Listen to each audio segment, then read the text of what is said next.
Look, I'm not the clingy type. I don't go through phones. I don't track locations. I don't blow up your phone when you're 10 minutes late. I trust. Well, I used to trust. But let me take you back. I used to believe in trust. That whole if you don't have trust, you have nothing line? Yeah, that was me. I gave my wife, Ashley, all the trust in the world. We had been married for 3 years and together for 5, and I never once thought I'd be the guy snooping through a phone or questioning her late nights. But something changed, and when that gut feeling started creeping in, I knew I had to pay attention. Ashley worked in marketing for a mid-sized tech startup, the kind of job that sounded impressive at family gatherings and came with lots of networking events, happy hours, and business trips. At first, I was proud. My wife was out there climbing the ladder, leading teams, and managing clients. But little by little, the dynamic started to shift. First, it was the texts. She used to message me all the time during breaks, random memes, cute selfies, rants about annoying coworkers. That all stopped. I chalked it up to being busy. But then she started dressing differently. Not like a full-on makeover, but she swapped her comfy office outfits for body-hugging dresses, bold lipstick, and heels that made her almost 6 feet tall. I complimented her at first, but when I asked where the sudden style boost came from, she just said, "I'm just feeling myself lately." I wanted to believe that. I really did. But then she started saying this one name a lot. Marcus. Her boss. Marcus liked my pitch today. Marcus said I'm ready for a promotion. Marcus thinks I should lead the next campaign. At first, I was happy for her, but it became a little weird when she'd talk about Marcus more than anything else in her day. I remember thinking, am I married to you or this Marcus guy? Still, I played it cool. I didn't want to be that insecure husband who couldn't handle his wife having a male boss. But the signs kept piling up. She started coming home late. Not the I'm stuck in traffic kind of late. More like 3 hours past her usual time with no texts or calls. I asked her once if everything was okay, and she brushed it off. We had to finish a presentation. It ran late. You know how it is. No, I didn't. Because every time I asked follow-up questions, she got defensive. Like really defensive. That's when my mind started racing. Then came the night that changed everything. We were binge-watching a Netflix series, and she got up to take a shower. She left her phone on the couch, unlocked, and I swear on everything, I wasn't even going to look. But a message popped up. It was a heart emoji from someone named Marcus. You ever feel your stomach drop into your shoes? That was me. My brain went full detective mode. I picked up the phone, opened the thread, and just like that, everything made sense. My heart pounded as I scrolled. My face got hot.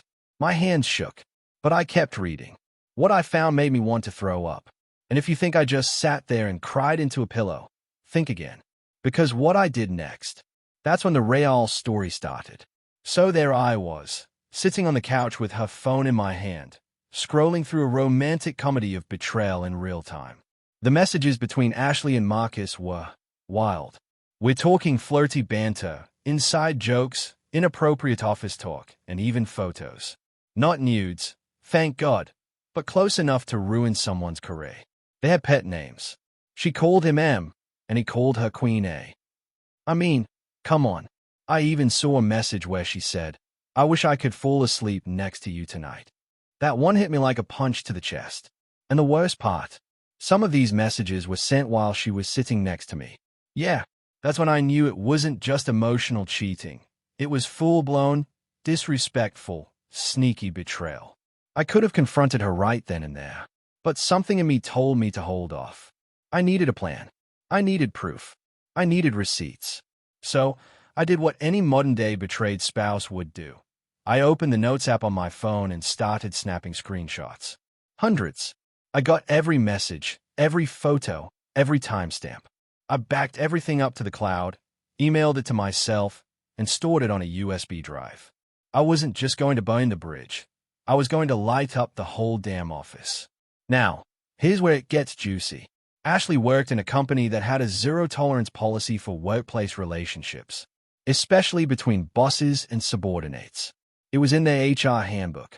I remember her even bragging about it once when a coworker got fired for dating a manager. So now I had the angle. I wasn't just a hurt husband. I was about to become corporate karma. The next day, I acted like nothing happened. She kissed me goodbye, said she'd be late again, and left. Meanwhile, I called in sick and got to work. First, I printed out the screenshots. I made a clean, organized folder titled Employee Misconduct, Marcus and Ashley. I even made a timeline summary. Petty, maybe. Effective, absolutely. Then I crafted the email. Short, sweet, and direct. To whom it may concern, I am submitting evidence of a romantic and possibly sexual relationship between Marcus, last name, Director of Marketing, and Ashley, last name, Marketing Executive. These actions appear to violate your company's code of conduct. Attached are screenshots with timestamps and message content that occurred during work hours and company events. I remain anonymous for personal reasons, but thought this should be brought to your attention. Sincerely, a concerned third party. I sent it to the HR director, CC'd legal, and BCC'd myself. Then I sat back and waited. What happened next? Oh, it was glorious. I didn't have to wait long. Less than 24 hours after I sent the email, the universe hit the drama button. Ashley came home from work looking like she'd been run over emotionally. Her makeup was smudged, her voice shaky, and she didn't even fake a smile. She walked straight to the bedroom, dropped her bag on the floor, and just sat there on the bed staring at nothing. I played dumb. Everything okay? She looked up slowly. HR called me in today. They said someone sent them screenshots of my text with Marcus. Oh no, how shocking. I nearly asked if they were good screenshots or my Oscar-worthy PowerPoint presentation of betrayal. They said it's being investigated. Marcus got put on leave. Now that got my attention. So they moved fast. Like, real fast. Apparently, the HR director was the type who didn't play when it came to policy violations. I could imagine her slamming the email on her desk like, oh hell no, not on my watch. Ashley kept talking, clearly trying to figure out where the email came from. They wouldn't tell me who sent it. They just said it was anonymous. They asked me if the relationship was consensual and if anything happened during company events. I kept nodding like I cared. But inside, I was screaming, boom. Take that, Queen A. She started crying. Like ugly crying. I'd seen her cry before, sure. But this was the kind of crying where someone knows they've royally screwed up and there's no coming back. I don't know what to do, she said. Marcus is married. His wife doesn't know. If this gets out, everything's going to explode. Oh, now she cares about wives. Funny how that works. She asked me if I thought someone from work snitched. I shrugged and gave her the best performance of my life. I mean, could have been anyone. People talk. Someone might have seen the texts. She nodded, not even thinking to suspect me. I guess I was still playing the role of the clueless husband a little too well. The next day, things really popped off. She got called back into HR. This time, it was serious. She didn't come home until late, and when she did, she looked destroyed. They are putting me on leave, she said softly, pending the investigation. I looked at her like she told me her goldfish died. Oh wow, that's intense. They said the screenshots are detailed. Someone even put them in a timeline. They said it looked like we were flirting during work hours, maybe even meeting outside of office events. Who would have done that, right? She kept talking, but I was already planning my next move. Now, this might sound cold, but here's the thing.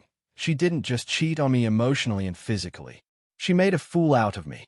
She built this whole second life with her boss and paraded it around like no one would ever find out. So yeah, I was just getting started. Because while Ashley was crying over losing her job and wondering who exposed her, I was already packing my bag for a solo weekend getaway. Yup, I booked a beachfront Airbnb, cracked open a cold drink, and let the salty wind wash over my drama-free soul. Meanwhile, she was probably writing a please don't fire me email in sweatpants with mascara streaks on her cheeks. And the cherry on top? Marcus's wife did find out. Turns out, she got a copy of the same screenshots. I may or may not have dropped them in her anonymous inbox too. Let's just say, things at the house weren't too cozy after that. But hold up, this story's far from over. You think Ashley just took the L and disappeared? Oh no, no, no. You won't believe what she did next. After Marcus's wife found out, everything unraveled faster than I imagined. I don't know exactly how she reacted, but I can guess, because suddenly, Marcus's personal social media accounts went dark. One day he was posting photos from corporate retreats and beach vacations. The next, poof, everything was gone. And word on the company grapevine, yes, I had eyes there too, was that he wasn't just suspended anymore, he was officially being investigated for misconduct. Ashley was still at home when she got the call. I'll never forget her face. It was pale, her eyes wide like someone just told her a close family member died. They fired Marcus, she whispered. She looked up at me like I was supposed to say something. Comfort her, maybe. But all I said was, wow, that's rough. She kept staring at me, probably wondering how I could be so calm. But the truth was, I had reached a level of peace. I wasn't angry anymore. I wasn't jealous or insecure or heartbroken. I was done. I was watching karma do what it does best. And karma wasn't finished. 2 days later, she got her own call. She was terminated too. Official reason: violation of company policy regarding relationships between employees. No warning. No probation. Just boom. Clean cut. She didn't say a word after she hung up. She just sat there in silence for hours. I walked past her, made coffee, even turned on the TV. She didn't blink. By that evening, she broke down. She started sobbing and saying stuff like, I made a mistake, and I didn't mean for it to go this far. And finally, she asked, do you think I ruined my life? That one made me stop. I looked her right in the eyes and said, no, you didn't ruin your life.